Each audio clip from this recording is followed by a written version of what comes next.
স্বাগত জানাচ্ছি নিউজ 24 চট্টগ্রাম প্রতিদিন সংবাদে। সঙ্গে আছে আমি ফাররেজ জুই। পুরনো প্লাস্টিক বর্জ্য আর ফেলনা নয়, চট্টগ্রামে একের পর এক গড়ে উঠছে ফেলে দেওয়া প্লাস্টিক বর্জ্য রিসাইক্লিং কারখানা। অল্প পুঁজিতে কোটি টাকার ব্যবসা হয়, ভাগ্য পাল্টে গেছে চট্টগ্রামের 200-র বেশি উদ্যোক্তার। এসব বর্জ্যই রিসাইক্লিং করে দেশের বিভিন্ন স্থানে তৈরি করা হচ্ছে নতুন নতুন প্লাস্টিক পণ্য, বিদেশেও হচ্ছে রপ্তানি। শুধু তাই নয়, এসব সামগ্রী দিয়ে তৈরি হচ্ছে এক ধরনের সুতা। আহাদুল ইসলাম বাবুর ক্যামেরায় চট্টগ্রাম থেকে নয়ন বড়ুয়া জয়ের রিপোর্টে বিস্তারিত। যে প্লাস্টিক বর্জ্যের কারণেই বন্ধা হচ্ছে মাটি, দূষিত হচ্ছে পরিবেশ, সেই বর্জ্য থেকে জীবিকার ব্যবস্থা হয়েছে দেশের 5 লক্ষাধিক মানুষের। পথেঘাটে এবং নালা নর্দমায় পড়ে থাকা এসব প্লাস্টিক বর্জ্য কুচি করে পেট ফ্লেক্স হিসেবে রপ্তানি হচ্ছে বিশ্বের বিভিন্ন দেশে। আর এসব প্লাস্টিকের যোগান দিচ্ছে পরিবেশ বন্ধুর টোকায়। মিনারেল ওয়াটারের খালি বোতলগুলো এনে আমরা ওই বাসা থেকে এনে বাঙালি দোকানে আমরা ওই বিক্রি করি। যারা হকার আছে তারা আমাদের কাছে বিক্রি করে, ওদের কাছ থেকে আমরা নিয়ে এগুলো আমরা পাইকারি হিসেবে দিয়ে দিই। রিসাইকেলিং কারখানায় আধুনিক মেশিনে পুরনো প্লাস্টিক ভেঙে করা হচ্ছে কুচি। এইসব প্লাস্টিক কুচি থেকেই আবারও তৈরি হচ্ছে নতুন পণ্য। স্ক্র্যাপ বিক্রেতা যারা এলাকায় গিয়ে খুঁজে কিনে আনার পরে রিকন্ডিশন করে এগুলো নতুন প্লাস্টিক তৈরি করা হয়। এক্সট্রুডার লাইন দিয়ে এটা পুনঃব্যবহারযোগ্য প্লাস্টিকের দানায় পরিণত করি, এগুলো আমরা মিক্স করে নতুন প্রোডাক্ট বানাই। বেসিক্যালি 100% রিসাইকেলই আমরা করি। অল্প পুঁজিতে ভালো লাভ হওয়ায় এসব ব্যবসার প্রতি আগ্রহ বাড়ছে বিভিন্ন প্রতিষ্ঠানে। প্লাস্টিক বর্জ্য এখন সম্পদ। ছুঁড়ে ফেলা প্লাস্টিকের বোতল কিংবা ভাঙা প্লাস্টিক দিয়েই তৈরি হচ্ছে নতুন নতুন প্লাস্টিকের তৈজসপত্র। সরকারি পৃষ্ঠপোষকতা পেলে এই খাতের বিকাশ সম্ভব বলে মনে করছেন সংশ্লিষ্টরা। নয়ন বড়ুয়া জয়, নিউজ 24 চট্টগ্রাম। বাজারে নিত্যপণ্যের দাম বাড়তে থাকায় চরম হতাশায় চট্টগ্রামের সাধারণ মানুষ। চাল, ডাল, চিনি, তেলের দাম আগেই বাড়তে ছিল, এখন বেড়েছে আটা ও পেঁয়াজের দামও। বাজারে পর্যাপ্ত সরবরাহ থাকলেও দাম বৃদ্ধির কারণ হিসেবে বিদেশের বাজারে দাম বেশি বলছেন বিক্রেতারা। এই অবস্থায় বাজারের পাশাপাশি আমদানি ও মজুদের উপর নজরদারির আহ্বান ক্যাবের। আরও জানাচ্ছেন শেখ জায়েদ। চট্টগ্রামের বাজারে বাড়তি দামে বিক্রি হচ্ছে সব ধরনের ভোগ্যপণ্য। কোনোটির দাম সপ্তাহের ব্যবধানে 3 টাকা কমলে পরের সপ্তাহে বেড়ে যায় 5 টাকা। চাল, ডাল, চিনি, তেল সহ সব পণ্যেরই দাম চড়া। নতুন করে বেড়েছে পেঁয়াজ ও আটার দাম। বাজারে পর্যাপ্ত সরবরাহ থাকার পরও দাম বাড়তে থাকায় হতাশ ক্রেতারা। খুচরা বাজারের দাম বাড়তে এখন খুবই খারাপ। এখন মানে 30 টাকার সবজি এখন বিক্রি হচ্ছে 60 টাকা 70 টাকা। বাজারের রেটটা একটু ফ্লাকচুয়েট করে, ওঠানামা করে, এটা অস্বাভাবিক মনে হয়। রেগুলার যদি আপনার মনিটরিং হয়। বাজারে শীতকালীন সবজিও এসেছে প্রচুর, কিন্তু কমেনি দাম। পাইকারি বাজার আমদানি পণ্যে ভরপুর থাকলেও বিক্রেতারা বলছেন বেশি দামে আমদানি, তাই বিক্রিও করতে হচ্ছে বেশি দামে। এটা তো আর আমাদের দেশের ভিতরে কোনো তৈরি না, এগুলো তো বিদেশের লোকে বুকিং লোক কথা। বুকিং বাড়লে বাড়ে, কমলে কমে। বাজারে কোনো তদারকি নেই দাবি করে ক্যাব বলছে নজরদারির পাশাপাশি পরিস্থিতি স্বাভাবিক করতে যেন টিসিবির মাধ্যমে ভোগ্যপণ্যের বিক্রি বাড়ানো হয়। ভোগ্যপণ্যের বাজারগুলা ঠিকমতো তদারকি করা দরকার। আমরা আশা করি যে সরকার এই বিষয়ে দ্রুত পদক্ষেপ নেবে, বিশেষ করে টিসিবি বা অন্যান্য যে সেবাগুলি আছে এগুলো অব্যাহত রাখার দরকার বলে আমি মনে করি। মূল্যবৃদ্ধির পেছনে কোনো অসাধু চক্র জড়িত থাকলে খুঁজে বের করে শাস্তির আওতায় আনার দাবিও জানিয়েছেন খুচরা বাজারের ক্রেতা বিক্রেতারা। শেখ জায়েদ, নিউজ 24 চট্টগ্রাম। এ বিষয়ে বিস্তারিত জানাতে আমাদের সঙ্গে যুক্ত হচ্ছেন সহকর্মী নয়ন বড়ুয়া জয়। জয়, বাজারে নিত্যপণ্যের দর ঊর্ধ্বগতির কারণ হিসেবে কি বলছেন ব্যবসায়ীরা? বাজারে কিন্তু আমরা দেখছি সবজির কোনো সংকট আমরা দেখছি না। বিভিন্ন রকমের সবজিতে ভরপুর কিন্তু বাজার দেখা যাচ্ছে। এই সময়টার মধ্যে আসলে আমরা দেখি সবজির দাম কিন্তু অনেকটা বেড়ে যায়। যেখানে ভরপুর থাকার কথা রয়েছে সেখানে কিন্তু ভরপুরেই আছে, কিন্তু দেখা যাচ্ছে সবজির দাম অনেকটা বেশি। বিভিন্ন সিন্ডিকেটের কারণে কিন্তু আসলে এই সবজিগুলোর দাম বেড়ে যাচ্ছে বলে মনে করছেন এখানে যারা ভোক্তা ক্রেতা যারা এসেছেন তারা। এমনকি এই মৌসুমের মধ্যে আপনি দেখতে পাচ্ছেন পাচ্ছেন যে ফুলকপি আমরা দেখছি এখন 50 টাকা কেজিতে, আবার কোনো কোনো দোকান নেই আমরা দেখছি কিন্তু 60 টাকা কেজিতে তারা বিক্রি করছেন। টমেটো বিক্রি করা হচ্ছে কোনো কোনো জায়গায় 100 টাকা থেকে, আবার কোনো কোনো জায়গায় 120 টাকা পর্যন্ত তারা বিক্রি করছেন। একই সাথে যে বেগুনের দাম আরও কম থাকার কথা রয়েছে, আমরা দেখছি বেগুনের দামও কিন্তু অনেকটা বেশি। আর কাঁচামরিচের দাম কিন্তু কিছুটা কমতে শুরু করেছে। যে কাঁচামরিচ 100 টাকার উপরে বিক্রি করা হয়েছিল, সে কাঁচামরিচ আমরা দেখছি এখন 60 টাকা, আবার কোনো কোনো জায়গায় 50 টাকা কেজিতে বিক্রি করা হচ্ছে। ধনেপাতার দামটা সবচেয়ে বেশি বেড়েছে বলে আমাদেরকে জানিয়েছেন। এখানে যারা ক্রেতা আছেন তাদের সাথে আমরা কথা বলতে চাচ্ছি, যে বাজার করতে এসেছেন কিন্তু আসলে যে সবজির দাম বা অন্যান্য যে নিত্যপণ্যের দাম এখন বর্তমান কি অবস্থা বলে মনে করছেন? সবজির দাম তখন নতুন তরকারি হিসেবে, শীতকালের মৌসুমের তরকারি হিসেবে তো অনেক দাম কমার কথা।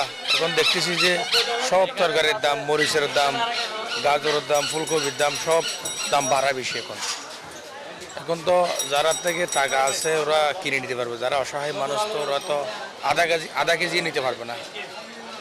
যতটুক দাম 1 কেজি তরকারির দাম, 1 কেজি ফুলকপির দাম যদি 60 টাকা হয়, যে তরকারি 40 টাকা 30 টাকা বিক্রি করা হইতো, এ তরকারির দাম হলে এখন 60 টাকা। এখন কীভাবে যারা চাকরিজীবী আছে ওরা তো খাওয়ার মতো, যারা ব্যবসায়ী আছে তারা মোটামুটি বড় বড় ব্যবসায়ী হলে তারা খাইতে পারত। এখন তো খুবই দাম ছড়া। এটা নিয়মিত বাজার মনিটরিং না হওয়াকে দায়ী করছেন কি? হ্যাঁ, এটা তো নিয়মিত বাজার মনিটরিং তো যদি সবসময় যদি থাকতো, মানে এতটুকু দাম বাড়তে পারতো। এখন তো দাম অনেক বাড়া।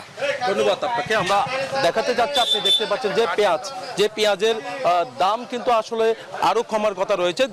দেখা যাচ্ছে বাজার ঘুরে আমরা যেমনটা দেখেছি, খাতুনগঞ্জের বাজার ঘুরে আমরা যেমনটা দেখেছি, সেই পেঁয়াজের দাম কয়েকদিন ধরে বাড়তে শুরু করেছে। একই সাথে দেখা যাচ্ছে চালের দামও কিন্তু আসলে অনেকটা বাড়তে শুরু করেছে। সব মিলে বলা যায় যে বাজার মনিটরিংকে দোষলেন ক্রেতা এবং ভোক্তারা। যদি নিয়মিত বাজার মনিটরিং করা হতো তাহলে কিন্তু আসলে যে নিত্যপণ্যের যে উদ্যোগ গতি এখন, সেই গতিটা অনেকটা থেমে যেতে বলে তারা মনে করছেন। এই ছিল আমার এখানকার সর্বশেষ। ফিরে যাচ্ছি স্টুডিওতে আপনার কাছে। এদিকে বাজারে ভোগ্য পণ্যমূল্যের এই ঊর্ধ্বগতি রোধে টিসিবির মাধ্যমে পণ্য বিক্রি বাড়ানোর কথা বলছেন বিশ্লেষকরা।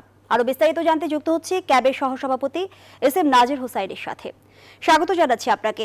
বারবারই বলা হচ্ছে বাজার মনিটরিং এর কথা, মনিটরিং আসলে কতটা হচ্ছে, আর বাজার পরিস্থিতি কিভাবে স্বাভাবিক হবে বলে আপনার মনে হয়?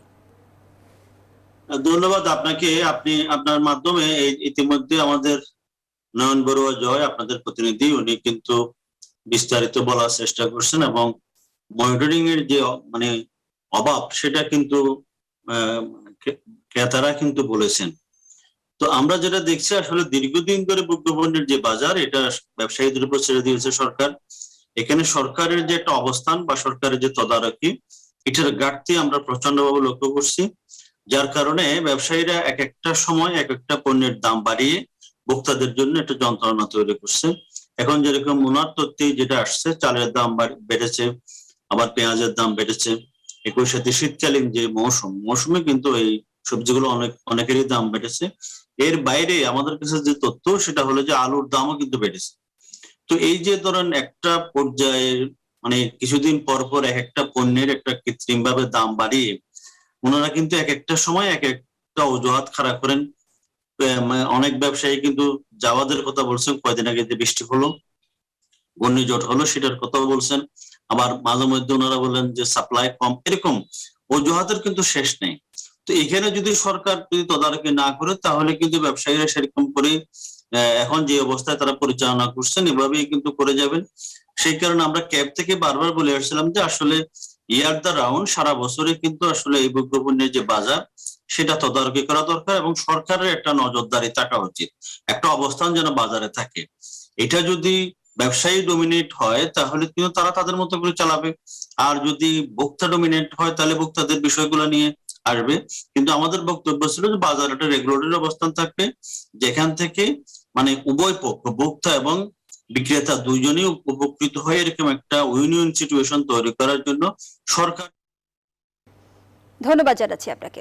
দর্শক, আমাদের সঙ্গে যুক্ত ছিলেন ক্যাবের সহসভাপতি SM নাজির হোসাইন। চট্টগ্রাম প্রতিদিনই নিচ্ছি বিরতি, সাথেই থাকুন।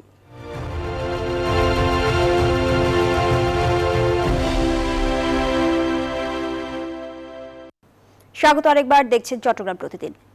রাজধানী লেকশোর হোটেলে বিএনপির সাথে কূটনীতিকদের বৈঠকের কর্মসূচি রয়েছে। সেখানে আছেন সহকর্মী মারুফা রহমান। মারুফা, বৈঠকের খবর আমাদের জানাবেন।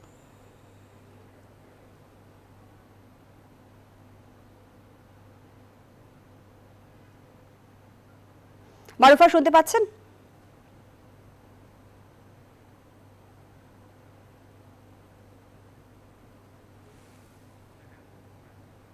মারুফা, বৈঠক প্রসঙ্গে জানতে চাচ্ছি আপনার কাছে।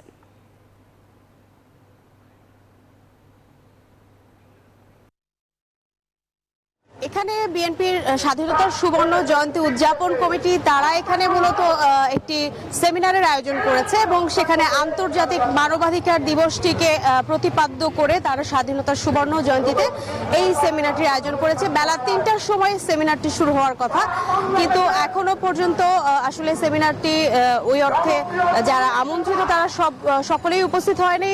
শুরু হতে যাচ্ছে, সবকিছুই প্রস্তুত বলা চলে। বিএনপি মহাসচিব এবং দলের নেতা খন্দকার মোশাররফ হোসেন তাদের সভাপতিত্ব এবং প্রধান অতিথি হিসেবে তারা দুইজন আছেন, তারা এখানে উপস্থিত হয়েছেন। এখানে বিভিন্ন রাষ্ট্রদূতের আসবার কথা, তারা এখনো পর্যন্ত সকলেই উপস্থিত হয়নি, কিন্তু আমরা এখানে দেখতে পাচ্ছি যে ঠিক লেকশোরের হোটেল লেকশোরের নিচেই বিএনপির যেখানে সেমিনারটি আয়োজন করেছে তার নিচে এখানে একটি সংগঠন তারা এখানে মানববন্ধন করছেন। বিএনপির প্রয়াত যিনি প্রতিষ্ঠাতা জিয়াউর রহমান তার বিরুদ্ধে, বেগম খালেদা জিয়ার বিরুদ্ধে এবং তারেক রহমানের বিরুদ্ধে মানবতার বিরোধী বিভিন্ন অপরাধের কথা তারা বলছে এবং বিভিন্ন প্ল্যাকার্ড নিয়ে তারা এখানে দাঁড়িয়েছে। আসলে বলা চলে যে মুখোমুখি একটি অবস্থানে রয়েছে এখানে আওয়ামী লীগ এবং বিএনপি। এখনো পর্যন্ত পরিস্থিতি স্বাভাবিক রয়েছে। আমরা আইন শৃঙ্খলা বাহিনীর এখানে উপস্থিতি দেখতে পাচ্ছি, আইন শৃঙ্খলা রক্ষাকারী বাহিনীর তারা এখানে রয়েছে, কিন্তু তাদের ভূমিকা বলা চলে নীরব এক ধরনের ভূমিকা আমরা দেখতে পাচ্ছি।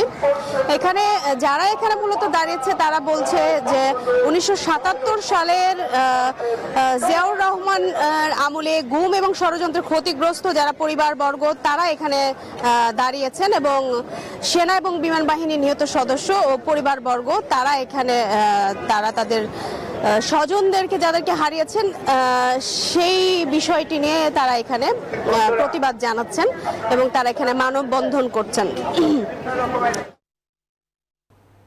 ধন্যবাদ মারুফা।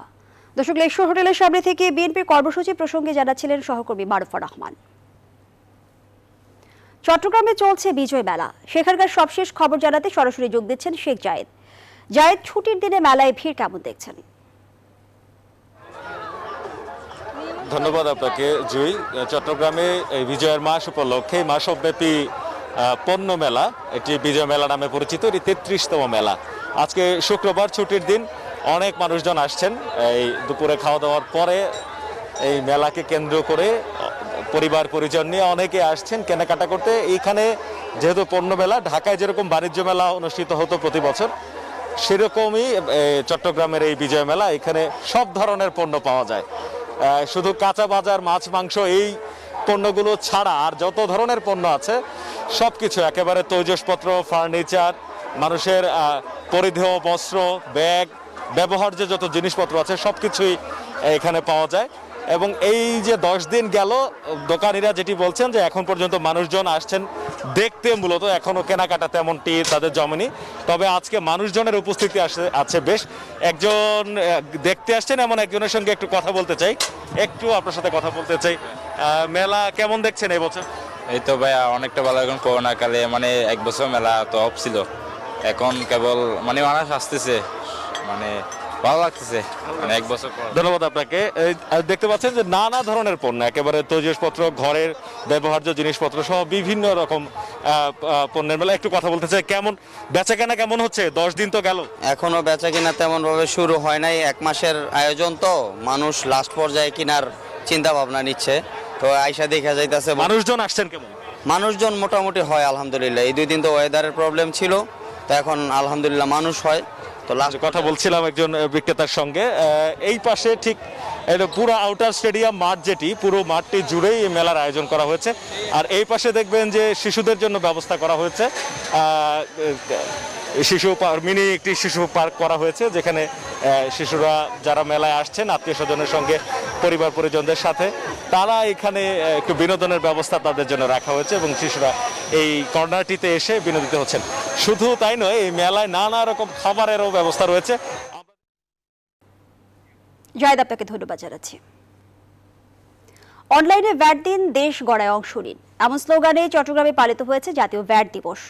দিবসটি উপলক্ষে চট্টগ্রাম কাস্টমস, এক্সাইজ ও ভ্যাট কমিশনারের চট্টগ্রামের সৈকত সম্মেলন কক্ষে আলোচনা সভায় প্রধান অতিথির বক্তব্য রাখেন জাতীয় রাজস্ব বোর্ডের সদস্য মাহবুব হোসেন। অনুষ্ঠানের সভাপতি আকবর হোসেনের সভাপতিত্বে অন্যরা বক্তব্য রাখেন। এ সময় বক্তারা বলেন, একটি স্বনির্ভর জাতি গঠন করতে ভ্যাট প্রদানের কোনো বিকল্প নেই। জেলাভিত্তিক সর্বোচ্চ মূসক পরিশোধকারীদের মধ্যে চট্টগ্রাম থেকে 4টি প্রতিষ্ঠান নির্বাচিত হয়েছে।